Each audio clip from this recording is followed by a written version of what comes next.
Svet je v 5. predposlednom stupni pandemickej pohotovosti. Prasecia chrípka preniká do ďalších štátov Európy. Nám sa podarilo zistiť, že s nakazenou Rakúšankou cestovali 3 Slováci. Zatiaľ sú v poriadku.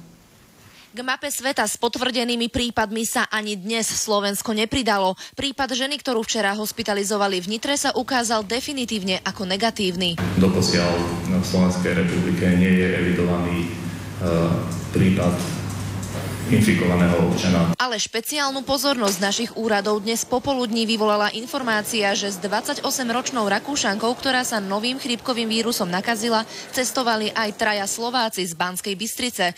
Epidemiológovia sú s nimi v úzkom kontakte. Zatiaľ nemajú príznaky, je to už 5. deň, čo teda ako pricestovali na Slovensko, cítia sa dobre a myslím si, že ani nejaká davová hysteria tam nevzniká. Berú to teda úplne pragmaticky. Dnes sa o 2:00 popoludní na Slovensku aktivizoval pandemický plán. V praxi to znamená napríklad to, že v každom kraji je pripravený epidemiológ z regionálneho úradu verejného zdravotníctva, ktorý je non-stop v službe, sleduje situáciu na medzinárodnej úrovni a je pripravený konzultovať problémy s občanmi. Najčastejšie sa ozývajú ľudia, ktorí sa chystajú na dovolenku do krajín, kde sa smrtiaca chrípka potvrdila, a potom tí, ktorí sa z nich vracajú. Všetci dostanú odborné rady. Musí sledovať svoj zdravotný stav, teplotu a zavolať k sebe lekára, pretože tam je nebezpečie, že ak by išlo o toto ochorenie, tak sa môže šíriť. Infolinku s epidemiológom zriadili aj na ministerstve zdravotníctva, kde bude takisto non-stop služba až do odvolania. Od 2:00 fungujeme a máme už početné volania. Sila nového vírusu podľa epidemiológov spočíva v tom, že má rýchly priebeh a vyvoláva ťažké komplikácie so zápalom plúc.